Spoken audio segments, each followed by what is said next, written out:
လူအများဟာဘဝကိုဂျူးဝင်းနဲ့ပဲတိုင်းတာလေးရှိတယ်။ပတ်ဝန်းကျင်အတိုင်းကလည်းဒီဂျူးဝင်းကိုကြည့်ပြီးတော့ပဲလူကိုအတိမတ်ပြုတယ်။သူကဘာလုပ်နေတာ။သူကဘသူ။သူကဆရာဝန်။သူကအင်ဂျင်နီယာ။သူကတရားသူကြီး။သူကကျောင်းဆရာစသဖြင့်ယာရုအဆင့်တန်းကိုကြည့်ပြီးတော့လူကိုတိုင်းတာတယ်။အတိမတ်ပြုတယ်။ဒီဂျူးဝင်းတစ်ခုတည်းနဲ့ဘဝကိုတိုင်းတာတဲ့သူဟာဂျူးဝင်းကိုမလုံနိုင်တဲ့အခါမှာသူ့ဘဝကိုတိုင်းတာစရာဘာမှမရှိတော့ဘူး။သူ့ဘဝဟာအသုံးမဝင်တော့ဘူး။အတိတ်ပဲမရှိတော့ဘူးလို့ခံစားရမယ်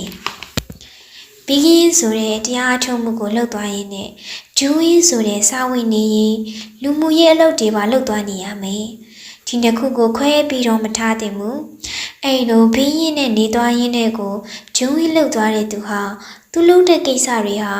သူ့အတွက်ပိုးပြီးတော့အကျိုးရှိမယ်။သူတို့ဘာအတွက်လည်းပိုးပြီးအကျိုးရှိမယ်။သူတို့ဘာကိုထိခိုက်မဲ့ကိစ္စကိုဘယ်တော့မှမလုပ်ဘူး။